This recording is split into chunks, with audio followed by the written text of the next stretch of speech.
أعوذ بالله من الشيطان الرجيم بسم الله الرحمن الرحيم. Hello everyone. So today I will be showing you my other part of the teacher's MacBook. This one is for teachers to record all the test results and the homework they set for the kids during lesson time. And I've split these into terms, sections of terms. So there is term 1, term 2, and so forth. And what you see here is a minimized version of it. Okay, it shows the progress of the kids. If the kids has been doing well, it shows you a full bar here, like a network kind of thing. And the average marks, the current grade. Now this student here is doing really well, Mr. Ma H1. I've made up the names, just to show that it's my video. And average marks, the current grades, and predicted grade. I've tried to use my teaching experience to make up these marks and to predict a grade that I think this kid is, or this student is able to do based on what I've been observing throughout all the tests I've been setting for them. And their target grade. This target grade is made by the student. They want a certain grade, so we write it there as well. And these trophies and stars, the trophy is the student who did the best in class, and then the gold star is the students in the second place, and then we have bronze and silver. So like that. And here we have a summary here for progress, and students should achieve at least 50 out of 100. Now I've set my standards pretty high here, but you can set your own standards, So as you can see, 50 is a C, and then 65 a B, 80 plus A, and A star starts at 90 out of 100. Now expanding on it, you will see that each topic is marked according to the performance. Now the students did well in all the topics you see highlighted green. They did well, okay? They didn't do that bad, all right? But the ones in red were the most challenging for the kids. The ones in red, okay? So we'll do something about it. So in the next term, we set the same questions, expecting the kids to do a lot better. Now as you can see here, come next term, the test they have, we'll be repeating these questions, the one you see in gray, because they didn't do well in these questions, so they are repeated even this year. Now what you see in yellow are the topics they did not do that bad. It was so close to red, but we put yellow on it, okay? So I put yellow here because the performance wasn't that good. Okay, now this should really be in red this year because it doesn't look good. So let me change that for a minute. That's my red there. System software, and it was repeated here because I can see some reds and quite a lot of yellows. Now I've made the class to be of 10 kids. You can normally classes have up to 33 students, especially year 7. But as the years go on, the number of students decreases because they choose other topics. If they're not interested in your subject, they choose other subjects. But anyway, now what you see here, these are the top marks, the top achievable marks for each and every question in each and every test. Now this test here has a total of 100. It's marked up 100%. Okay, now I put a little formula up here. This time I won't hide my formulas. Okay, if you want, you can make your own. All right, so sum of cells from C5 all the way up to there. Okay, their total, which is 100. Then I divide that by 100 times 100, so to get the percentage. Now in these others, I know the total is 53. The sum is 53.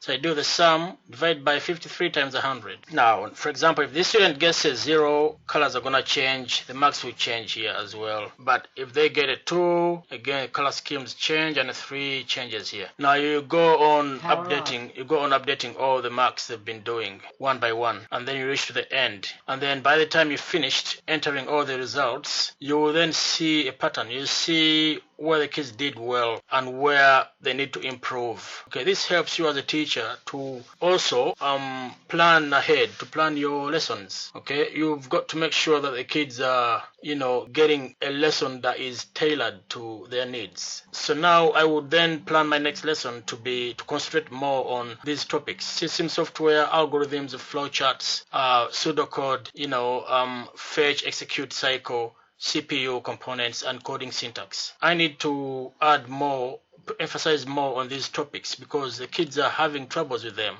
Now, I'm not saying that this should determine what your lesson plan should be, but it should be a contribution, because some of the times when you set exams or tests, when you set those tests, you're not going to ask all the questions regarding each and every part of the topic, but you're going to choose some of the main frequently asked questions in their main exam, or you are going to try and make up your own questions based on how much the kids know about your topic. Okay, you're not going to ask them really simple questions because then they will pass them so easily. So you've got to balance somehow. So that's the first term. They didn't do well in the first term, as you may know. The kids, it's September. They are so full of energy. They haven't concentrated yet. You identify some kids who are pretty serious, Some kids who are, quite serious in class. Okay? A little bit, but then you also notice kids who need a lot of improving. You need to pay attention to them, and the best way for you to notice that is through recording their test results. You've got to give them homework, and it has to be recorded. You have to make sure everything is recorded, because then it's easy for you to identify the kids that are underperforming. Now, what you see in yellow here in italics, these are students who got below the pass mark of 65. Remember the 65? That's my average mark. So the kids who got below average, they are highlighted yellow and in italics. Now you will see other forms of yellow, like the yellow without italics, like this one here, and I'll explain that later. If they get below 65, their mark is highlighted and put in italics. So you should explain that to them. You should also make it such a big deal about their failure to do well in these topics. You should show them the results all the time and always remind them what their current grade is. Because sometimes, towards the end of year, you haven't really set any questions. So you can even edit. You can edit the average marks. You can edit them and remove the columns. Some of these columns where you haven't set the exams yet, you take them out. So you can click, let's say here, and remove CH5, like this column here, this CH5. If you haven't reached there yet, you can just delete it, okay? And then it's still going to show them the average and show them their current grade. That's where we are, okay? Now, students do this, and then down here, you show them the average. You can see the average achievement for each and every question. Now, when I look at this, I will notice that the kids didn't really do well in algorithms, whether it's flowcharts or pseudocode. They struggled with that, And how good are they with the programming side? On the ICT side, they're doing really well. Network security, computer networks, programming concepts, memory and storage, legal and moral, ethical issues. They're doing ICT pretty well, but when it comes to programming, they're not really doing well. They're struggling with it.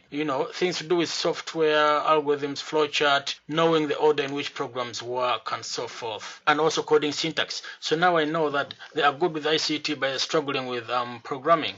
So I need also, as a teacher, I need to improve on how I teach it.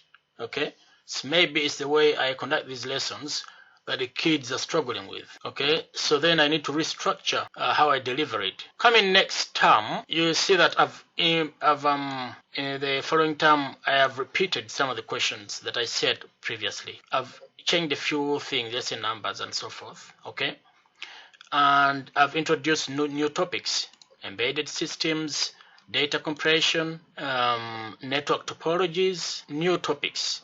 It's a new term, so I've been teaching new topics, of course, but I've also been teaching the topics they struggled with previously. Okay, then I set the questions and I notice, okay, there's a bit of improvement. Now, for example, here, I can highlight that as well. Just show to them that, okay, you did really well in these ones. Okay, they did really well. Which other one? This one as well. Now, you see they've improved on algorithms, okay, and pseudocode because they've repeated. They've done it before. I taught it again. Then now this time they've improved it, okay. They're doing a lot better now. Coding syntax. Okay, it's not the best, but they've done okay because out of 6 and the average is 5. So I can see they've done really well compared to last time when out of 15 they've only done 8. So it's 8.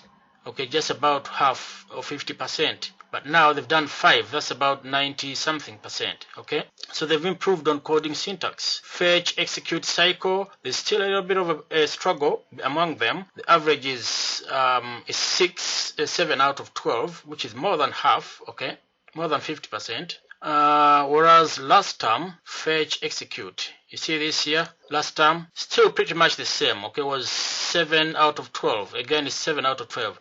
So I need to get them to improve on this topic because it's becoming a problem for them. Now, then I noticed that also this term, the kids have done a lot better than last term. Okay, last time they were, getting to know each other and, so playful and so forth. I can understand that.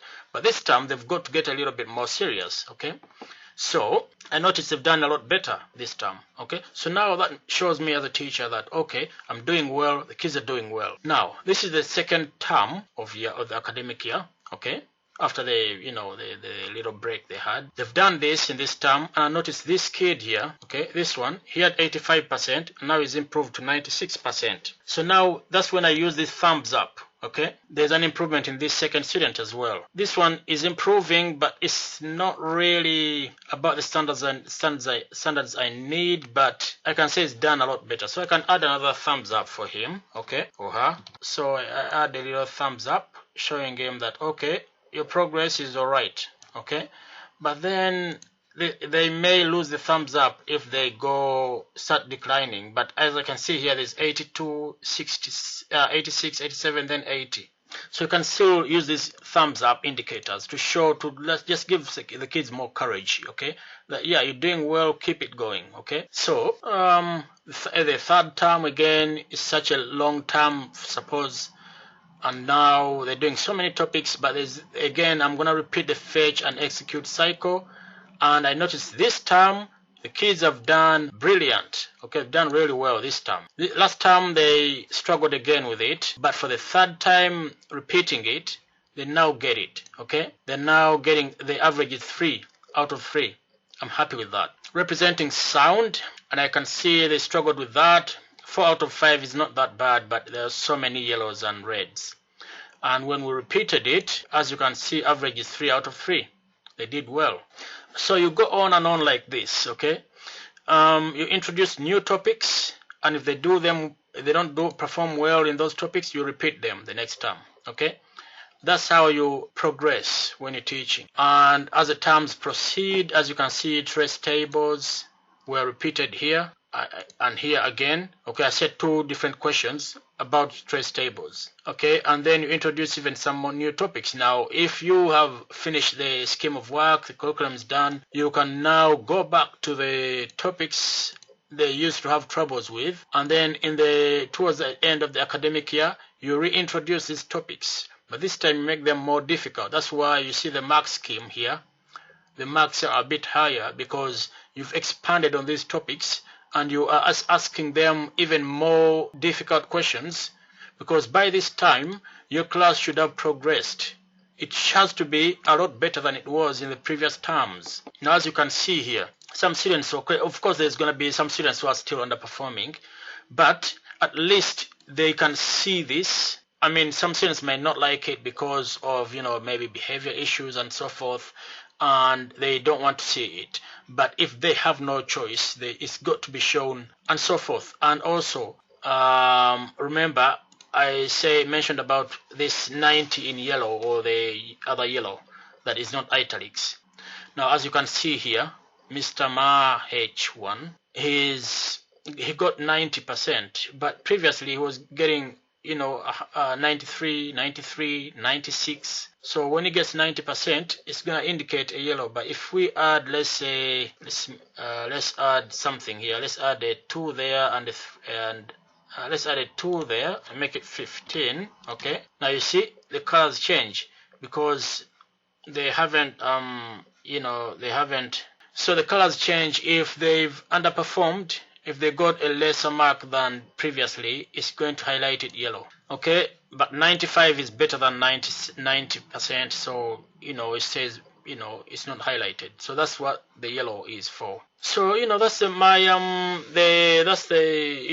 record for the test results they set for the kids, and I hope it gives you an idea of how you're gonna do your MacBook. In my classes, I would record mine like this, and I would make sure the kids are familiar with it. Okay, so now I understand some schools have different databases and so forth, but this is for you as a teacher, your own MacBook, a personalized MacBook that you use to explain to the kids how they're progressing, show them the results, and see how they're going on about their studies in your class. Okay, I hope I've explained everything. Down here is another group. Okay, so it's pretty much the same thing, but that's another group. Okay, and to be honest, this group performed a lot better. It performed better because you see only 2 B's and 8 A's. As you can see here, they have more B's. They have 5 B's and 4 A's. This one has 8 A's and 2 B's. So this group down here, they did better than the group above. Now I think there is a little problem here. Let me see. Count if. Oh, it should be not Y. It should be A.